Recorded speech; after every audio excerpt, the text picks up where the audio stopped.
Hello បងប្អូនអរគ្នាខ្ញុំសំណើថ្ងៃនេះសំណើនិយាយវីដេអូថ្មីគឺនិយាយវីដេអូប្រធានបទនិយាយអំពីលោកបន្លែធម្មជាតិគ្មានជាតិគីមីទេបងប្អូនអរគ្នានៅភូមិកញ្ចំអញ្ចឹងសំណាងមានលោកបន្លែធម្មជាតិដូចជាតគូស្បៃតឿស្រឡាច់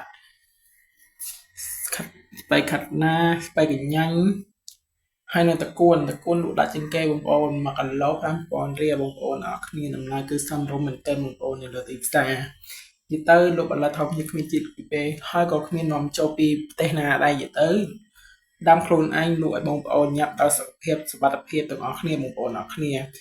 បងប្អូនអាចមកត្រទិញបាននៅភូមិកញ្ចាំឃុំកញ្ចាំស្រុកពេរខេត្តព្រះវែងជិះទៅលក់នៅផ្ទះអញ្ចឹងបងប្អូនអរគ្នាហើយនៅផ្លូវទ្រាបមានក្រាសាំងមួយបងប្អូនបត់ចោលទៅហើយមានស៊ុបផ្កាហ្នឹងហើយតែសំណាងបងប្អូនអរគ្នាចឹងបន្លែធម្មជាតិគឺគ្មានជាគេមេដាំដោយប៉ាម៉ាក់សំណាងនិយាយទៅគុណភាពល្អដល់បេះមកបងប្អូនអរគ្នា100គុណភាព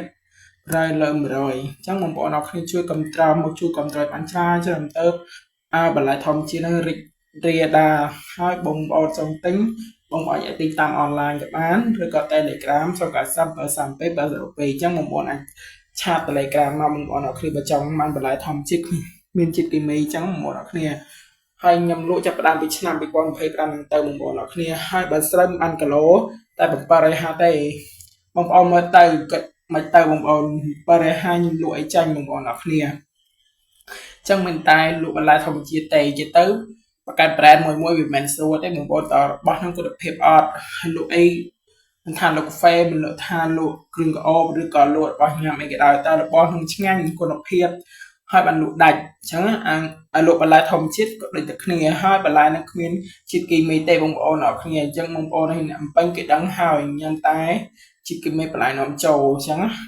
យើងលក់ឲ្យគេលក់ឲ្យយើងអញ្ចឹងទៅបងប្អូនអរគ្នាតែកំណាំងគឺបន្លែធម្មជាតិគ្មានជាតិគីមីសុទ្ធ 100% បងប្អូនអរគ្នាគឺបាក់សំណាងអ្នកដាំអញ្ចឹងបងប្អូនអរគ្នាគឺគុណភាព100លើ100បងប្អូនចាញ់ដាក់រូបភាពឲ្យបងប្អូនមើលចឹងបងប្អូនចូលវីដេអូនេះកុំភ្លេចជួយ like ជួយ comment ជួយ share វីដេអូនេះចែករំលែកអ្នកមួយហើយ report វីដេអូនឹងអ្នកមួយផងហើយ YouTube ប្រសិន3ហើយ page ប្រសិន3តែប្រកាសថ្មីអញ្ចឹងកុំភ្លេចជួយ follow អ្នកមួយផងបើ YouTube ជួយ subscribe channel អ្នកមួយផងហើយ follow ជួយ follow TikTok ខ្ញុំអ្នកមួយផងហើយ TikTok ឥឡូវគឺគេឲ្យរកលុយបងប្អូនអរគ្នាគេតំស្នាប្រមាញ់ហ្នឹងបងប្អូនអរគ្នាខ្ញុំថាអូញាក់សាច់មែនតើបងប្អូនអរគ្នា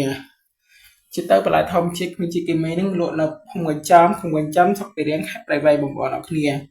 ជាទៅ1គីឡូគឺ5000រៀលគ្រប់មុខហ្មង100%គុណភាព